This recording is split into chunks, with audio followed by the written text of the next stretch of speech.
Good morning students. Online classes के अंतर्गत हम कृषि रसायन विज्ञान एग्रीकल्चर केमिस्ट्री के अंदर कक्षा 11 इसके अंदर हम पहला चैप्टर है रसायन विज्ञान की कुछ मूल अवधारणाएं आज ये पढ़ेंगे। तो ध्यान देना, पहला चैप्टर है पाठ संख्या 1 रसायन विज्ञान की कुछ मूल अवधारणाएं।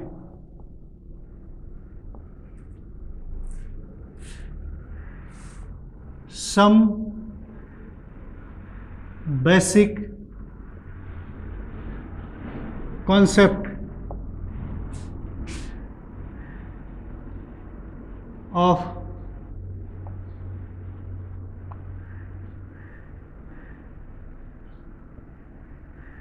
एग्रीकल्चर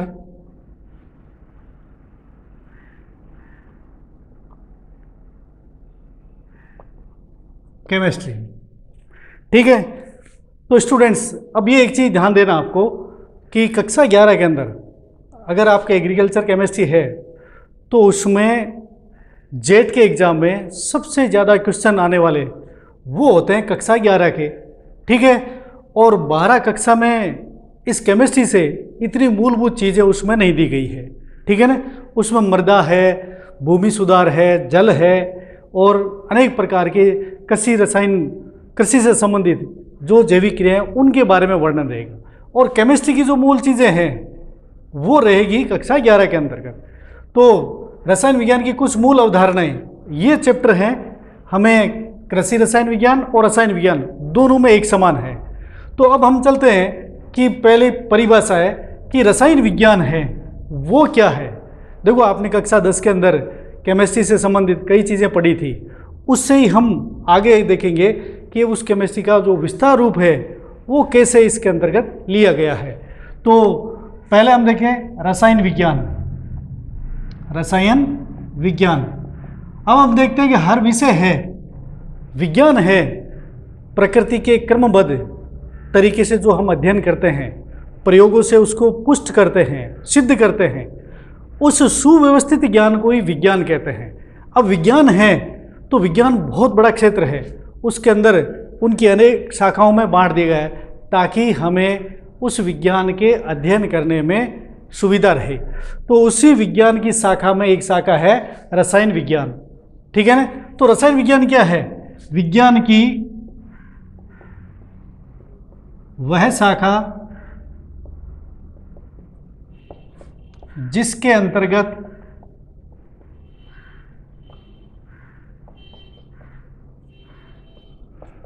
पदार्थ को और कहा जाता है द्रव्य, पदार्थों के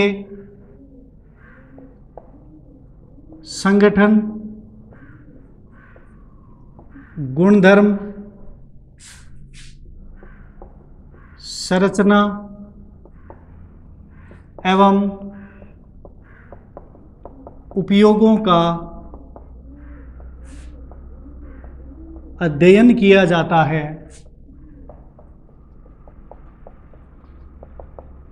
है रसायन विज्ञान कहलाती है। ठीक है ना, तो विज्ञान की ऐसी शाखा जिसमें क्या करते हैं हम कि जो भी पदार्थ है वो किस चीज़ों से मिलकर बना हुआ है, क्या उसमें भार का अनुपात है, वो संगठन कहलाता है। उस पदार्थ के गुण क्या है और उन गुणों में हम एक पदार्थ को दूसरे पदार्थ में कैसे बदलते हैं और फिर हम उनको किस तरीके से अपने दैनिक जीवन में उपयोग में लेते हैं, इन सब चीज़ों का जिस विज्ञान के अंतर्गत अध्ययन किया जाता है वह रसायन विज्ञान कहलाती है। ठीक है, अब रसायन विज्ञान के अंदर हम कृषि रसायन विज्ञान पढ़ रहे हैं, तो कृषि रसायन विज्ञान का महत्व है, कृषि रसायन विज्ञान का महत्व है। ठीक है, अब हमें देखते हैं कि कृषि रसायन है ये भी रसायन का एक दूसरा भाग हो गया, लेकिन ये पूरे जुड़ा हुआ किससे संबंधित है? केवल रसायन विज्ञान से है। अगर ऐसे रसायन जिनका उपयोग हम कृषि में लेते हैं, ठीक है ना, तो उस रसायन विज्ञान का नाम क्या हो गया? कृषि रसायन विज्ञान। अब हम देखते हैं कि खेती के अंदर अगर हम रसायन विज्ञान के महत्व में अगर हम पीड़कनाशी, शाकनाशी, ठीक है ना, तो पीड़कनाशी में शाकनाशी और कीटनाशी। अब शाकनाशी है वो होते हैं खरपतवार नाशी, यानी जो खरपतवार को खत्म करते हैं वो। कीटनाशी वो होते हैं कीटों को नष्ट करने वाले रसायन, ठीक है। तो हम देखते हैं कृषि रसायन के अंदर सबसे बड़ी चीज है कि हम शाकनाशी, कीटनाशी है। अगर फसलों के अंदर देखो, इस चीज़ के बारे में इतना आपके एग्जाम में नहीं पूछा जाता, लेकिन फिर भी अपने को ध्यान रहना चाहिए कि कौन से शाकनाशी कीटनाशी होते हैं, ठीक है ना। तो शाकनाशी अगर जो फसल होती है उस फसल के अंदर अनचाहे पौधे जिन्हें हमें आवश्यकता नहीं है, अवांछनीय पौधे, उनको हम कहते हैं खरपतवार। और खरपतवार को नष्ट करने के लिए अनेक रसायनों का उपयोग किया जाता है। तो कृषि रसायन के आधार पर इसका उपयोग किया जाता है। कीटनाशक के रूप में हमें कई, जैसे फसल के अंदर रोग उत्पन्न करने वाले कीट बन आ जाते हैं, या रोगाणुनाशी होते हैं, कुछ रोग उत्पन्न करने वाले सूक्ष्म जीव होते हैं, उनको नष्ट करने के लिए कीटनाशी, इनका उपयोग किया जाता है। तो अगर हम देखें इनके अंदर, तो हम प्रचलित नाम है BHC, जिसको BHC,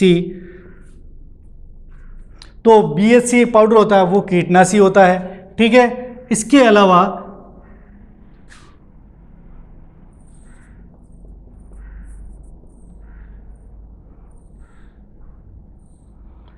BHC के अलावा अगर हम देखें तो इसमें अपने BHC पाउडर है, ये बेंजीन हेक्साक्लोराइड है, बेंजीन हेक्सा क्लोराइड है, और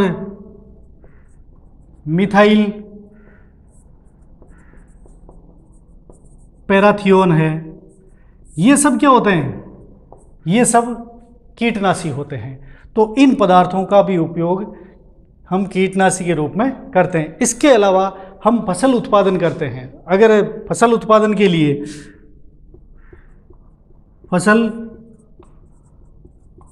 उत्पादन को बढ़ाने वाले रसायन, और ये रहेंगे, अगर हम देखते हैं कि जितने भी रासायनिक उर्वरक है, ठीक है ना, ये उर्वरक है वो हमें फसलों में डालते हैं। जब फसल भूमि के अंदर किन्हीं पोषक तत्वों की कमी हो जाती है तो हम कुछ ऐसे रासायनिक पदार्थ काम में लेते हैं जिनको हम रासायनिक उर्वरक कहते हैं। इन उर्वरकों के उपयोग से हमें फसल का उत्पादन अधिक प्राप्त होता है। अब जैसे हम देखते हैं यूरिया है, अमोनियम नाइट्रेट है,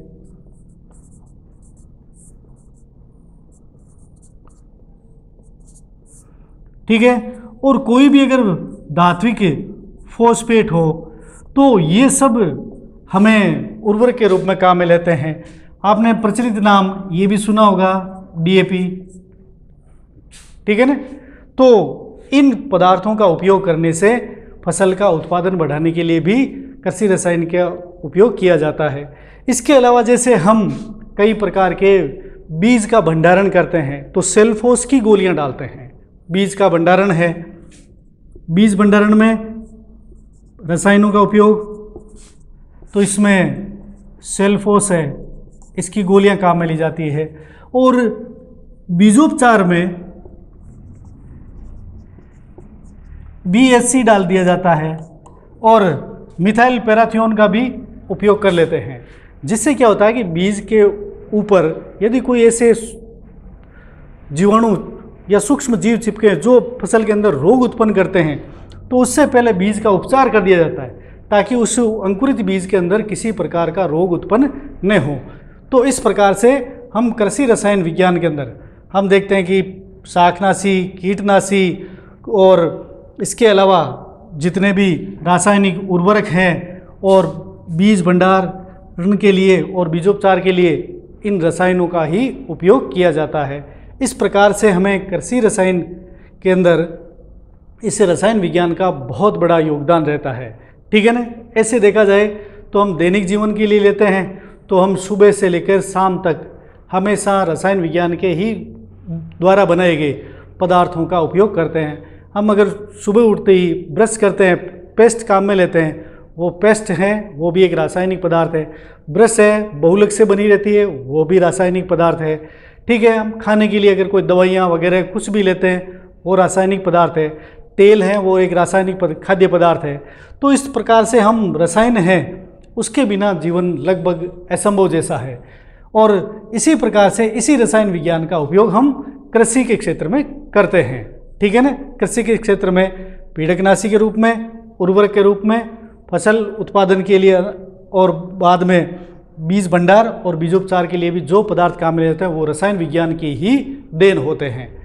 अब हम इस चैप्टर के अंदर अब टॉपिक पढ़ेंगे कि कोई पदार्थ है वो किस प्रकार से रासायनिक क्रियाओं द्वारा बनते हैं, क्या चीज़ें हैं, उनके बारे में हम प्रारंभ में कुछ ऐसी अवधारणाएं हैं। क्यों हमने यहाँ लिखा है मूल अवधारणाएं, है ना। मुख्य सोच, रसायन के प्रति जो मुख्य सोच है वो क्या है, हमें वहाँ से इस चैप्टर को शुरू करना है।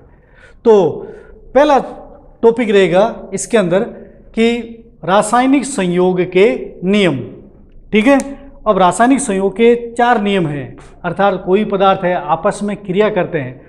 तो प्रारंभ में क्या था कि ये पदार्थ कैसे क्रिया करते हैं, तो कई वैज्ञानिकों ने इन पदार्थों के क्रिया करने के लिए एक ऐसे छोटे छोटे नियम बनाए थे। ठीक है ना। उन नियमों का हम यहाँ पर अध्ययन करेंगे। तो अब इसके बाद में हम पढ़ेंगे रासायनिक संयोग के नियम।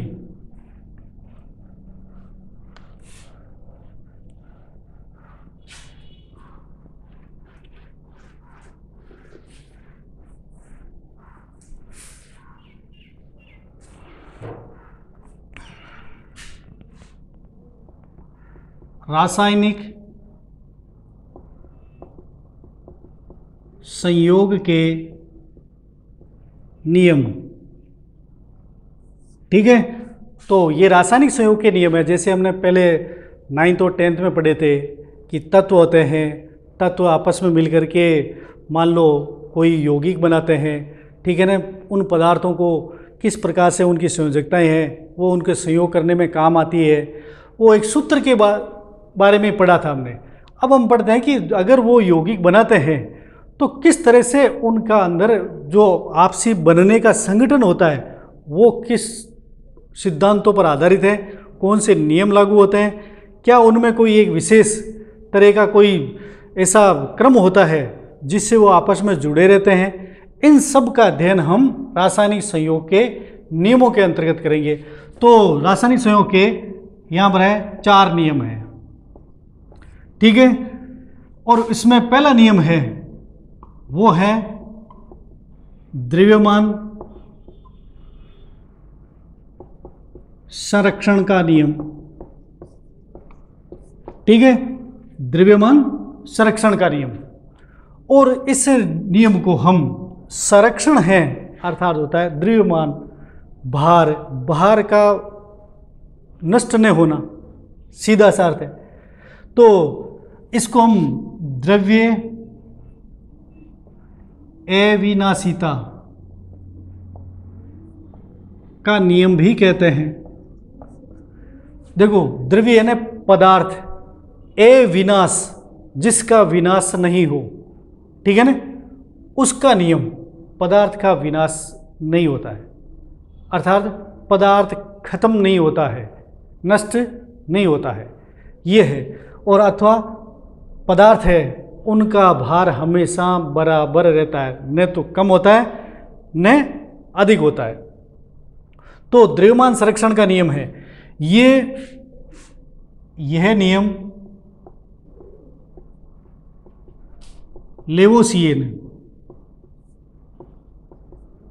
लेवोसिये, ध्यान देना, लेवोसिये हैं वो रसायन विज्ञान का जनक माना जाता है। ये नियम लेवोसिये ने बताया था, लेकिन इस नियम का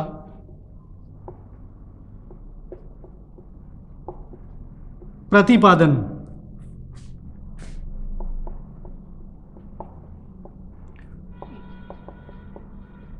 लैंडोल्ट ने किया था। देखो एक चीज़ है, कुछ ऐसी चीज़ें आती है कि लेवोसिये हैं, उसने बताया कि अगर हम पदार्थ को गर्म करते हैं, जलाते हैं, एक में दूसरा मिलाते हैं, तो उसके अंदर द्रव्यमान में उनके भारों में कोई परिवर्तन नहीं होता है। लेकिन ये बता दिया था उन्होंने, लेकिन प्रायोगिक रूप से वो लैंडोल्ट ने इसको सिद्ध किया था। ठीक है ना। तो लैंडोल्ट ने बताया कि वास्तव में लेवोसिये का जो नियम है वो सही है या नहीं है। तो प्रतिपादन है वो लैंडोल्ट ने किया था। तो इस नियम के अनुसार क्या होता है, इस नियम के अनुसार, ये हमने छोटी कक्षाओं में पढ़ा था 9th और 10th में, ठीक है ना। उसमें है द्रव्य, द्रव्य है ना पदार्थ, द्रव्य को न तो नष्ट किया जा सकता है और न ही उत्पन्न किया जा सकता है। द्रव्य को न तो नष्ट किया जा, खत्म भी नहीं कर सकते हैं और न ही उत्पन्न कर सकते हैं। तो द्रव्य है ना पदार्थ, द्रव्य को न तो नष्ट किया जा सकता है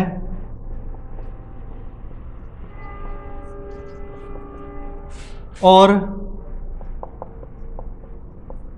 न ही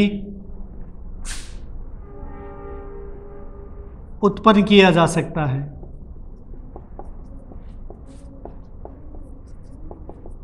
ठीक है। तो ये द्रव्यमान संरक्षण का नियम कहलाता है। अब क्या है कि अगर हमें पदार्थ के लिए ले लेते हैं, तो अगर हम इस पर विचार करते हैं कि एक, जैसे मान लीजिए ये है पॉलीमर, बहुलक है, प्लास्टिक का ये एक पेन है। यदि हम आग के अंदर इसको जलाते हैं तो अगर इसका वजन पहले देखें, अभी इसका वजन करते हैं, तो मान लीजिए इसका वजन 20 ग्राम आया है और जैसे इसको जलाया इसकी जो राख है वो 2 या 3 ग्राम प्राप्त हुई। कितनी? 2 या 3 ग्राम प्राप्त हुई। तो हमने अभी तो यहाँ पर लिखा गया द्रव्य को न तो नष्ट किया जा सकता है, तो ये तो नष्ट हो गया, और नहीं उत्पन्न किया जा सकता, न हम बना सकते हैं पदार्थ को। तो अगर इसको हमने जला दिया तो वो नष्ट हो गया, उसको नष्ट होना नहीं कहते हैं। दहन करने से ये पदार्थ एक रूप से दूसरे रूप में बदल गया, सिर्फ इतना ही है। लेकिन जब हमने 20 ग्राम इसका भार है और हमें अपने को राख प्राप्त हुई है 5 ग्राम या 2 ग्राम, मान लीजिए 5 ग्राम, तो फिर 15 ग्राम भार कहाँ गया? वो 15 ग्राम भार है उसमें जो ये इस पेन के अंदर उपस्थित है, वो जलने के समय उसके अंदर जो कार्बन है और ऑक्सीजन है वो आपस में क्रिया करके जो CO2 गैस बनी है उस रूप में वायुमंडल में चली जाती है। तो 15 ग्राम तो कार्बन चला गया वायुमंडल में और 5 ग्राम रह गया राख के रूप में। कुल द्रव्यमान कितना हुआ? 15 ग्राम हो गया। तो इस तरह से हम किसी पदार्थ को नष्ट नहीं कर सकते हैं और नहीं ही बना सकते हैं। अब बनाने के अंदर हमने ये पेन भी तो बनाया नहीं, हमने पेन नहीं बनाया है।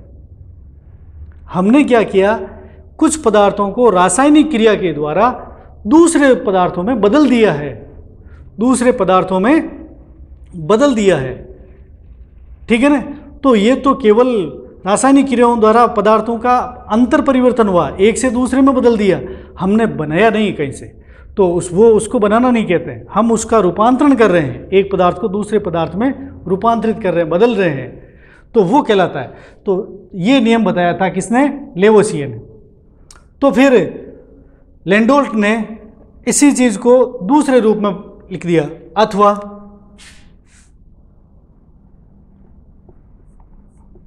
अब हम देखते हैं कि रासायनिक अभिक्रियाएं हैं, तो आपने इस परिभाषा के रूप में दूसरा अगर लिखना चाहें तो पहले हमें रासायनिक अभिक्रिया में रासायनिक अभिक्रिया होती है। अब रासायनिक अभिक्रिया होती क्या है? तो अभिक्रिया के अंदर जो पदार्थ है आपस में क्रिया करते हैं, रासायनिक क्रिया में भाग लेने वाले पदार्थ और रासायनिक क्रिया में बनने वाले पदार्थ, दो चीजें रहेगी। दो या अधिक पदार्थ है वो आपस में क्रिया करेंगे, वो भाग लेने वाले हो गए। और उसके बाद में जैसे ही उन्होंने क्रिया की तो कुछ पदार्थ बनेंगे, तो बनने वाले। तो भाग लेने वाले पदार्थ हैं उनको अभिकारक या क्रियाकारक कहते हैं, ठीक है ना।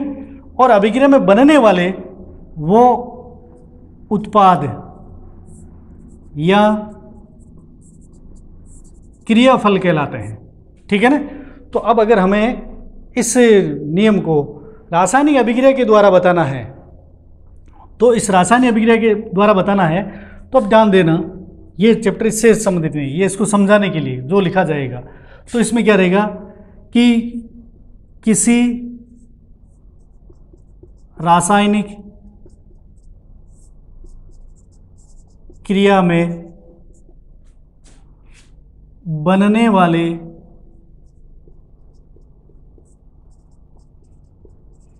उत्पादों के द्रव्यमान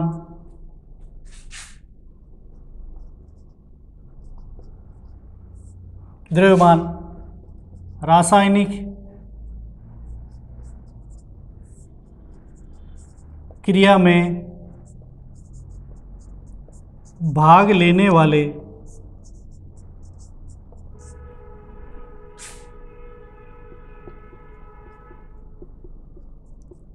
अभिकारकों के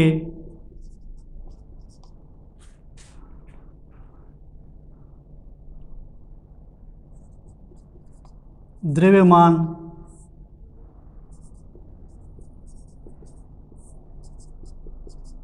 बराबर होते हैं। देखो, किसी रासायनिक क्रिया में बनने वाले उत्पाद है, हमने रासायनिक क्रिया से कितने उत्पाद प्राप्त किए, मान लीजिए 10 ग्राम प्राप्त हुआ, तो निश्चित रूप से रासायनिक क्रिया में भाग लेने वाले जो अभिकारक हैं उनका भार या द्रव्यमान वो परस्पर क्या होते हैं, बराबर होते हैं। तो अभिक्रिया के अंदर बनने वाले उत्पादों का भार और अभिक्रिया में भाग लेने वाले अभिकारकों का भाग बराबर होता है, समान होता है। ये अगर बराबर हैं, इसका मतलब क्या हुआ कि न तो भार में कमी हुई है और न भार में वृद्धि हुई है। तो न तो पदार्थ है नष्ट हुआ है और न ही पदार्थ उत्पन्न हुआ है। केवल क्या हुआ है, एक पदार्थ या दो पदार्थ है आपस में क्रिया करके नए पदार्थ में बदले हैं, नए पदार्थ में बदले हैं। हमने पदार्थ को उत्पन्न नहीं किया। अगर मान लीजिए हमने 5 ग्राम दो पदार्थ लिए और अगर 10 ग्राम के बजाय हमें 15 ग्राम प्राप्त हो रहा है, कोई उसमें अन्य भाग नहीं ले रहा है, तो हमने 5 ग्राम पदार्थ उत्पन्न कर दिया। लेकिन ऐसा किसी रासायनिक अभिक्रिया में नहीं होता है, ठीक है ना। इसीलिए इसको क्या कहते हैं, द्रव्यमान संरक्षण का नियम, अर्थात अभिक्रिया में भाग लेने वाले अभिकारकों का द्रव्यमान और बनने वाले उत्पाद का द्रव्यमान, उसका द्रव्यमान संरक्षित रहता है, नष्ट नहीं होता है, कम अधिक नहीं होता है, बराबर होता है। तो ये द्रव्यमान संरक्षण का नियम है। अब देखो, ये चीज़ें आपको नोट करनी है, ये ध्यान रखना। अब इसमें हम चलते हैं आगे कि लैंडोल्ट ने किस प्रकार से इस द्रव्यमान संरक्षण के नियम का प्रायोगिक सत्यापन किया था। क्यों नाम आया है कि प्रतिपादन लैंडोल्ट ने किया था, तो कैसे किया था उसके बारे में पढ़ेंगे हम।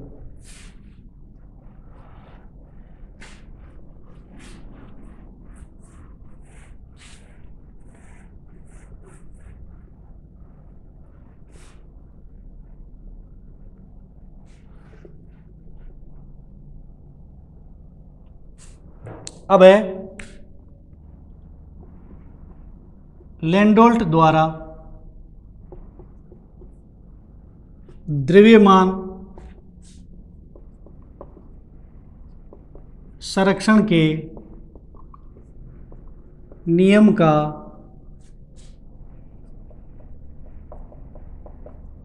प्रायोगिक सत्यापन, कि उन्होंने प्रयोग के द्वारा कैसे सिद्ध कर दिया कि पदार्थ है, ठीक है ना, वो न तो नष्ट होता न उत्पन्न होता है, ठीक है ना। तो इसके लिए उसने क्या किया कि देखो ये डायग्राम है, आप कोई से भी किसी भी तरह से बना सकते हो, कोई आवश्यक नहीं कि किताब में जैसे दे रखा है अपने को वैसा ही बनाना है, आपको ध्यान रखना। तो उसने क्या किया कि एक इस तरह से एच के जैसे आकार की कांच की नलिका ली थी, ठीक है ना। आप उसको कैसे बना दो, उसको गोल कर देना या एच पूरा ऐसे कर देना, जैसे अगर मान लो जैसे एच आकार कर दिया, कैसे भी बना सकते डायग्राम। उसने क्या किया, एक तरफ लिया था AgNO3 और ये होता है सिल्वर नाइट्रेट, ठीक है, और दूसरी तरफ लिया था वो HCl